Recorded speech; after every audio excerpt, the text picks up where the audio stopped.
difusión. ¿Qué es difusión? Siempre empiezo con una pregunta. Dígame, ¿qué es difusión? Movimiento térmico aleatorio. Todo movimiento térmico A aleatorio. favor de una gradiente. Qué estudiado. Ok, sí, la difusión es el movimiento donde la fuerza impulsora lo dan dos cosas: el gradiente, como dijo Claudia, y la temperatura. ¿Okay? Una de las moduladoras de los movimientos de las partículas, como ya muy bien lo dijo Claudia, determina el grado de vibración de los átomos y permite entonces que estos se muevan más o menos lento. El proceso fisiológico más importante involucrado en la difusión es este que vemos acá, el proceso de matosis, en donde los gases, que debido a sus características, en este caso hablo de oxígeno y CO2, sus características de permeabilidad les permiten difundir por esta membrana alveolo capilar, ¿okay? Que es sumamente delgada debido a que la difusión se ve alterada cuando esta membrana, esta barrera o este espacio o distancia que separa el punto A del punto B, que sería para el oxígeno, el alveolo o la luz del alveolo y la luz del capilar, y en el caso del CO2 al revés, cuando esta distancia se separa por engrosamiento de esta pared, entonces se ve alterado el proceso de difusión. Entonces, ¿qué es otra de las cosas que dijo Claudia? A favor de un gradiente, es decir, tiene que haber más oxígeno del lado alveolar que del lado capilar en la columna de sangre que entra en contacto con ese alveolo, y debe haber más CO2 en la columna sanguínea del capilar que en la luz del alveolo, para que este proceso se pueda realizar de manera eficiente. ¿Okay? Miren cómo tiene que ser la interrelación, la distancia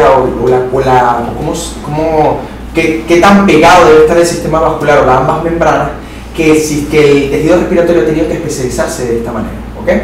Entonces, esto lo verán en fisiología respiratoria, vamos a estudiarlo nada más como ejemplo. Entonces, la difusión es el movimiento térmico aleatorio de las moléculas disueltas o suspendidas en un solvente, en donde la expresión de ese movimiento aleatorio está basado en el movimiento browniano, que es la vibración cinético molecular, que se genera entonces por la reacción por la misma energía propia de la partícula que está inmersa en ese soluto, y que permite entonces que ella cubra, porque la difusión tiene ese objetivo, tiene la función de cubrir o dispersarse en la totalidad del soluto, del solvente en donde se encuentra inmerso. Entonces, si ustedes encuentran un envase en donde se ponen una sustancia que es difusible, esa sustancia va a dispersar y va a llenar todos los espacios que intente. ¿Por qué? Porque según la ley de Fick, las partículas a temperaturas y presión constante, muchas de ellas se comportan como gases suspendidas en líquido. Entonces ellos van a intentar ocupar todo el recipiente que las contiene, así como el gas o como los gases lo hacen en compartimientos vacíos. Los solutos o las partículas solubles lo hacen en líquido, o sea, se comportan de manera parecida. Entonces, la fuerza impulsora es la temperatura y el gradiente de concentración, y el flujo, que es la cantidad de partículas que pasan por la unidad de tiempo, en este caso la cantidad de partículas, miren lo que digo, entonces se expresa en mol, y en la unidad de tiempo estamos hablando de segundo. Y este puede ser un flujo unidireccional, bidireccional, que da como resultado un flujo neto que va a ser expresado de la siguiente manera. Yo puedo decir que del compartimiento 1 a 2 hay un flujo unidireccional, en este caso glucosa, y de 2 al 1 hay un flujo unidireccional de glucosa. ¿Verdad? Porque la característica fundamental es que la membrana plasmática o la membrana que divide ambos compartimentos es permeable. Aquí entonces nos diferenciamos los tipos de membrana para el próximo tema. Teníamos 3 tipos de membrana: permeable, semipermeable y las impermeables. ¿Qué diferencia? va a tener estas. La selectividad paso de sustancia. ¿Cuál? La permeable va a ser ¿para quién? ¿Para quién? Va a permitir el paso de sustancia. No, a ver más. En una solución, ¿cuáles son los constituyentes? Soluto y solvente. ¿Las permeables van a ser para cuáles? Soluto y Va a permitir el paso solvente. de soluto y solvente. ¿Y las semipermeables? Solo solvente. Es decir, solamente agua. Y las impermeables, ninguno de los dos. ¿Ok? Esto claro, ¿verdad?